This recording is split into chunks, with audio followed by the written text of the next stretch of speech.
आगरा में यमुना जी के तट पर सफ़ेद संगमरमर से बनी ये इमारत दुनिया में जग जाहिर है।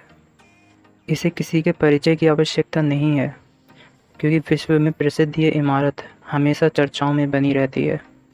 कई लोग अलग अलग कहानियाँ इसके बारे में कहते रहते हैं।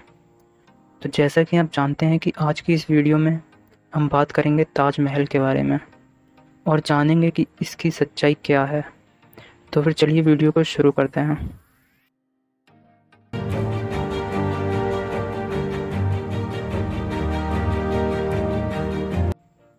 असल में ये बात है मुग़ल साम्राज्य के 5वें शासक शाहजहाँ के समय की, जब मुग़ल साम्राज्य अपने चरम पर था और शाहजहाँ जब युवावस्था में था तब उसे खुर्रम के नाम से जाना जाता था। वह जब 15 वर्ष का था और मुमताज़ 14 वर्ष की थी तब एक दूसरे से मुलाकात हुई और 1907 में ही इन लोगों ने शादी का वादा किया और सगाई कर ली। और ठीक 5 वर्ष के पश्चात इन्होंने 1612 ईस्वी में विवाह भी कर लिया। लेकिन ये शाहजहाँ की दूसरी शादी थी, क्योंकि शाहजहाँ पहली शादी 1610 में कांधारी बेगम से कर चुके थे और इसके बाद भी शाहजहाँ नहीं रुके। उन्होंने और भी कई शादियाँ की। इस तरह कहानी चलती रही और मुमताज़ बेगम ने 19 वर्षों में कुल 14 संतानों को जन्म दिया, जिनमें से 7 संतानों की जन्म के समय ही मृत्यु हो गई थी। ताजमहल की नींव तब रखी जाती है जब मुमताज़ बेगम अपनी 14वीं संतान को 1631 ईस्वी में जन्म देती हैं और उनकी मृत्यु हो जाती है। उस समय बेगम महज 38 वर्ष की थीं और इससे शाहजहाँ के लिए एक बड़ा झटका लगता है, क्योंकि शाहजहाँ पहले ही मुमताज़ बेगम को अपनी प्रिय बेगम घोषित कर चुके थे और उसे मुमताज़ महल का नाम भी दे चुके थे। उस समय मुमताज़ के शरीर को अस्थायी रूप से वहीं बुरहानपुर में ही दफन कर दिया जाता है और शाहजहाँ 1 वर्ष तक गम में डूबे रहते हैं। 1 वर्ष के पश्चात शाहजहाँ मुमताज़ की सबसे बड़ी बेटी जहानारा बेगम को मुमताज़ के स्थान पर बैठाने का निर्णय ले लेते हैं। अर्थात जो जिम्मेदारियां मुमताज़ बेगम को दी गई थीं या वो संभालती थीं, अब वो सारी जिम्मेदारियां उनकी बड़ी पुत्री जहानारा बेगम को दे दी गईं। इसके बाद शाहजहाँ ने एक और निर्णय लिया, क्योंकि शाहजहाँ नहीं चाहते थे कि बुरहानपुर ही मुमताज़ का अंतिम स्थान बना रहे।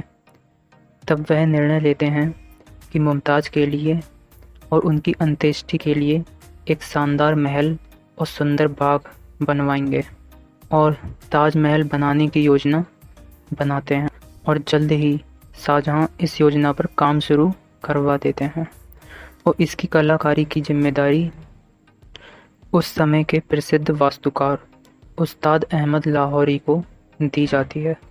उस्ताद अहमद लाहौरी के निर्देशन में 20,000 मज़दूरों को काम के लिए अलग अलग जगहों से बुलाया जाता है और बड़े बड़े पत्थरों को राजस्थान, पंजाब, चीन, अफ़गानिस्तान, श्रीलंका और सऊदी अरबिया से मंगाए जाते हैं और कई बैलों और हाथियों को पत्थर को एक जगह से दूसरी जगह खींचने के लिए बुलाया जाता है। पानी की ज़रूरत के लिए एक अस्थायी टैंक बनाया जाता है, जिसमें पानी जानवरों की मदद से यमुना नदी से लिया जाता है।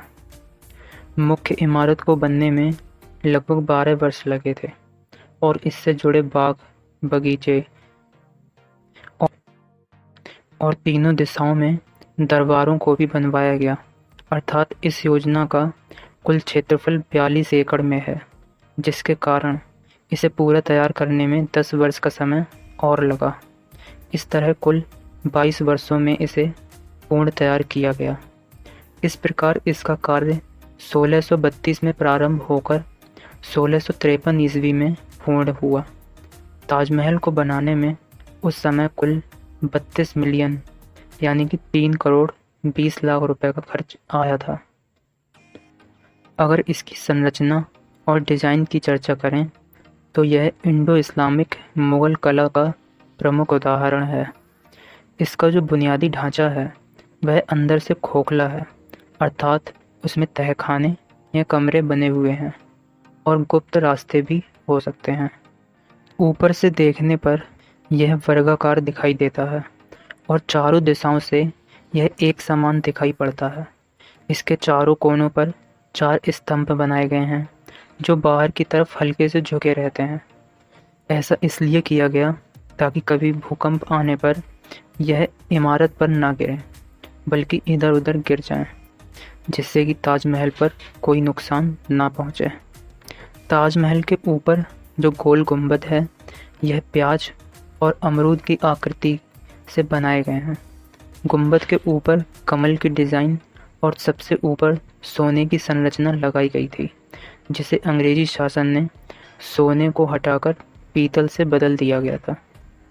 शाहजहां और मुमताज़ की असली कब्रों को नीचे बेसमेंट में रखा गया है और इस तरह से रखा गया है कि उनके चेहरे मक्का मदीना की तरफ हैं। ताजमहल के गार्डन का नाम मेहताब बाग रखा गया है, जिसमें अलग अलग फूलों और फलों की प्रजातियां मौजूद हैं जो लोगों को आकर्षित करते हैं। तब से लेकर आज तक ताजमहल को लगभग 600 साल पूरे होने वाले हैं। इतने सालों में दुनिया भर से लोग ताजमहल को देखने आते हैं और 1983 में ताजमहल को यूनेस्को के द्वारा वर्ल्ड हेरिटेज साइट भी घोषित किया गया। अब इसकी देखभाल भारत सरकार के अंतर्गत की जाती है। मथुरा से निकट होने के कारण ताजमहल पर तेल रिफाइनरी से निकलने वाले धुएं का बुरा असर पड़ता है, जिसके कारण बीच बीच में ताजमहल की साफ सफाई होती रहती है। ताजमहल को देखने के लिए शुक्रवार को छोड़कर रोज़ सुबह 6 बजे से शाम 7 बजे तक खोला जाता है।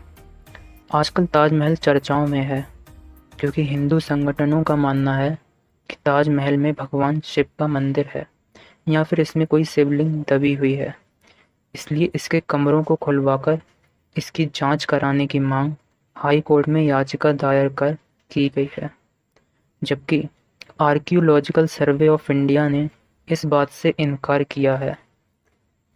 तो दोस्तों, आपको क्या लगता है कमेंट करके ज़रूर बताएं और अगर आपको ये वीडियो अच्छी लगी तो चैनल को सब्सक्राइब करें ताकि आप ऐसी ही और वीडियो आपको मिलती रहें। धन्यवाद।